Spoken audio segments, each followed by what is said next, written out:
నువ్వు చేసిన నేరం గురించి చెప్పుకోవాల్సింది ఏమైనా ఉందా? ఏ విచారణ లేకుండానే నన్ను సంకెళ్లతో బంధించారు. నేరస్తురాలినని ముందే తీర్మానించారు. ఇదెక్కడి న్యాయం? నువ్వు నిర్దోషివం తేలే వరకు నేరస్తురాలివే. ఇది మా మాహిష్మతి శిక్షా స్మృతి. ఆటవికులు సైతం అసహించుకునేలా ఉన్న ఈ పద్ధతులే మీ శిక్షా స్మృతి అయితే మీ శాసనాలను మంటల్లో తగలబెట్టండి.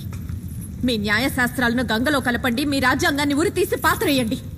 మతిలేని ఈ రాజ్యానికి మాహిష్మతి అనే గొప్ప పేరొకటి. ఛీ! దేవసేన, ఈ మహోన్నత సామ్రాజ్యం గురించి ఇంకొక మాట తప్పుగా మాట్లాడితే పెద్ద పెద్ద విగ్రహాల వల్ల, ఎత్తైన సింహాసనాల వల్ల మహోన్నత స్థాయి రాదు రాజమాత. పెద్ద మనసుంటే వస్తుంది. అదిక్కడెవరికీ లేకపోవడం సిగ్గుచేటు. చూసారా మహారాజా, మీ ముందెంత పచ్చిగా నిర్లజ్జగా మాట్లాడుతుందో, ఇక నా ముందు మీ గురించి ఇంకెంత నీచంగా అల్పంగా మాట్లాడిందో ఊహించుకోండి మహారాజా.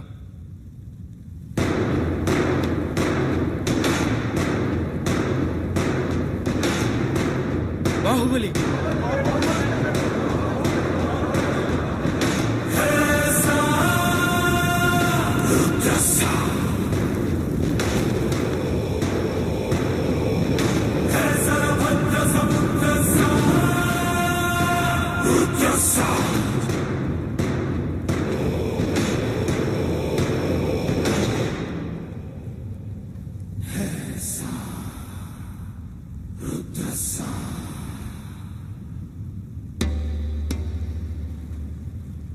అసలేం జరిగిందో నువ్వు చెప్పు సేతుపతి.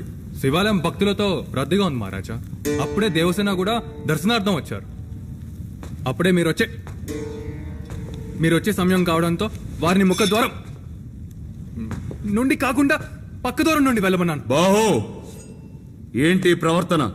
బాధితుణ్ణి బెదిరిస్తున్నావు. ప్రతిమాలితే నిజాలు బయటికి రావు మహారాజా. నీ హద్దులు అతిక్రమిస్తున్నావు బాహుబలి. నిండు గర్భిణిని సంకెళ్లతో నిలబెట్టి ఈ సభ ఎప్పుడో హద్దులు అతిక్రమించిందమ్మా. నిండు గర్భిణి అయినా పండు ముసలైనా నువ్వైనా నేనైనా విచారించే పద్ధతి ఒక్కటే. అసలేం జరిగిందో తెలుసా నీకు? ఏం జరిగింది దేవసేన? శివాలయంలో ఆడవాళ్లందరినీ ఒకవైపుకి రమ్మన్నాడు. లోపలికి పంపే నెపంతో ఒంటి మీద చెయ్యి వేసి నిమిరాడు.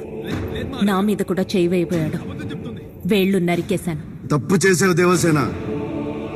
ఆడదాని ఒంటి మీద చేయేస్తే నరకాల్సింది వేళ్లు కాదు, తల.